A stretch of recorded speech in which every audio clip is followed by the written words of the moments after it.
Assalamualaikum warahmatullahi wabarakatuh. Bertemu kembali dalam video pembelajaran IPA kelas 8. Pada materi sebelumnya kita sudah membahas tentang usaha dan energi. Kali ini kita akan bahas bab tentang pesawat sederhana. Yuk kita mulai. Baik, coba perhatikan gambar berikut ini. Tahukah kamu apa yang dilakukan tukang bangunan untuk mengangkat beban yang berat ke ketinggian? Atau, tahukah kamu bagaimana cara mengambil air dari dalam sumur agar lebih mudah? Ya, mereka biasanya menggunakan bantuan tali dan katrol. Dalam melakukan aktivitas sehari-hari, manusia tentu membutuhkan alat yang membantu mereka dalam bekerja dan beraktivitas. Alat itu disebut dengan pesawat sederhana. Jadi, pesawat sederhana adalah merupakan alat yang sering digunakan untuk mempermudah pekerjaan manusia. Contohnya apa ya? Contohnya seperti tadi yang sudah saya jelaskan, yaitu katrol. Katrol dapat membantu manusia dalam memindahkan benda atau tuas dan juga papan miring untuk memudahkan dalam memindahkan benda pada ketinggian yang berbeda. Lalu pertanyaan berikutnya, bagaimana pesawat sederhana dapat memudahkan pekerjaan manusia? Ya, yang pertama, pesawat sederhana dapat meningkatkan besar gaya angkat atau gaya dorong suatu benda. Contohnya adalah tuas atau pengungkit. Pada gambar terlihat seseorang mencoba untuk mengangkat beban yang begitu besar dengan menggunakan tuas atau pengungkit. Kemudian yang kedua, pesawat sederhana dapat meningkatkan jarak untuk gaya dapat bekerja. Contohnya pada bidang miring, ada orang yang akan mengangkat drum ke atas mobil. Orang ini menggunakan papan sebagai bidang miringnya. Dengan bidang miring ini, maka jarak antara drum dengan bagian atas mobil akan semakin panjang.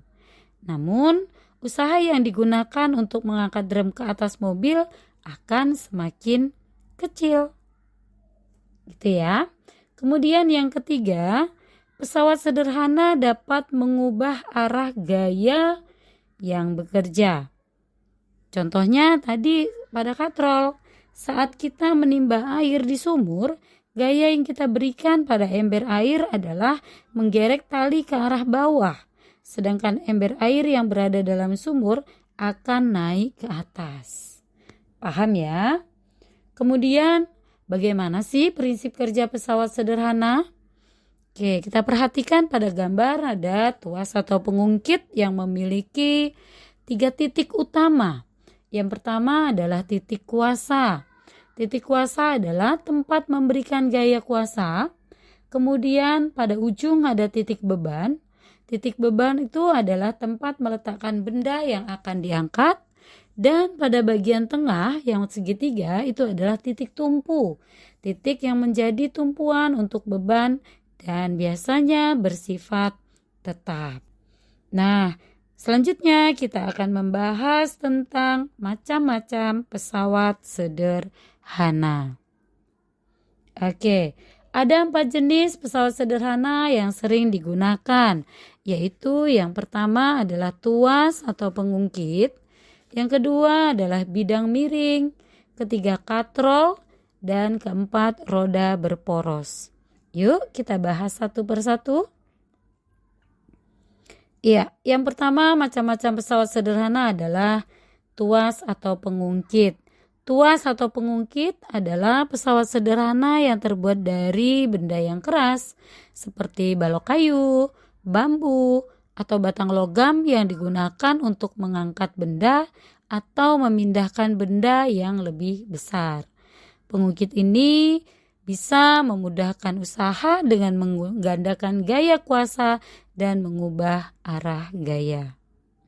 Kita perhatikan Di sini ada tuas atau pengungkit atau disebut dengan jungkat jangkit. Ya, pada tuas atau jungkat jangkit ini ada titik beban, ada titik kuasa, kemudian lengan kuasa, lengan beban, dan titik tumpu. Nah, secara matematis untuk menghitung keuntungan mekanis dari tuas atau pengungkit ini adalah Km sama dengan W per F sama dengan LK per LB. Di mana Km itu adalah keuntungan mekanis, kemudian LK itu adalah lengan kuasa, satuannya meter, di mana posisi LK ini berada di antara jarak antara gaya kuasa dengan titik tumpu. Kemudian berikutnya LB, satuannya meter, di mana LB ini atau lengan beban adalah jarak antara titik beban dengan titik tumpu.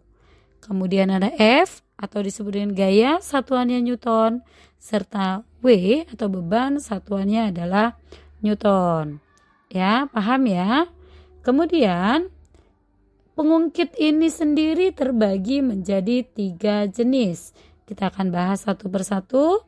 Yang pertama adalah pengungkit jenis pertama, di mana posisi pada pengungkit jenis pertama ini titik tumpunya berada di tengah beban dan kuasa. Kita perhatikan di sini ada gunting, di mana titik tumpunya ada di tengah, kemudian juga ada jungkat jangkit. Ya, contoh lainnya adalah gunting kuku, kemudian linggis. Ya, itu adalah contoh dari pengungkit jenis pertama. Kemudian yang kedua, pengungkit jenis kedua, posisi beban ada di tengah-tengah titik tumpu dan kuasa. Kita perhatikan bahwa titik bebannya berada di tengah, di antara titik tumpu dan titik kuasa. Contohnya pada gerobak beroda 1, pembuka tutup botol, pemecah buah, dan alat pemotong kertas. Berikutnya, pengungkit jenis ketiga, ini adalah di mana posisi kuasa yang berada di tengah-tengah atau kuasanya berada di antara titik beban dan titik tumpu. Contohnya adalah strapless. Kita perhatikan bahwa strapless ini, untuk menekankan strapless kita meletakkan gaya kita pada bagian tengah. Ya, contoh lainnya adalah pinset, sapu, kemudian penjepit roti, dan juga sekop. Berikutnya kita akan masuk pesawat sederhana yang kedua, yaitu bidang miring. Ketika seseorang akan memindahkan sebuah benda, jarak yang ditempuh akan semakin besar, akan tetapi gaya yang diperlukan akan semakin kecil. Nah, artinya semakin landai bidang miringnya, maka akan semakin kecil gaya yang dibutuhkan. Sebaliknya, semakin curam bidang miringnya, maka gayanya akan semakin besar. Nah, bidang miring ini fungsinya adalah untuk memperkecil usaha saat memindahkan barang yang berat. Di sini contohnya menggunakan papan miring untuk memindahkan drum atau benda yang berat ke ketinggian yang berbeda. Kemudian secara matematis, keuntungan mekanis dari bidang miring ini adalah Km sama dengan gaya beban dibagi dengan gaya kuasa, atau Km sama dengan W per F. Dan untuk bidang miringnya, Km panjang bidang miring L dibagi dengan ketinggian atau H. Boleh pilih ya di antara salah satu. Untuk menghitung keuntungan mekanis bidang miring boleh menggunakan W per F atau L per H. Baik, untuk selanjutnya kita akan membahas pesawat sederhana yang ketiga, yaitu katrol. Katrol adalah roda yang di sekelilingnya diberi tali. Secara umum, katrol dibagi menjadi 3 jenis. Yang pertama adalah katrol tetap, kedua katrol bebas, dan yang ketiga adalah katrol majemuk. Kita bahas satu-satu ya. Yang pertama adalah katrol tetap. Poros katrol sudah terpasang di suatu tempat sehingga posisi katrol tetap saat digunakan.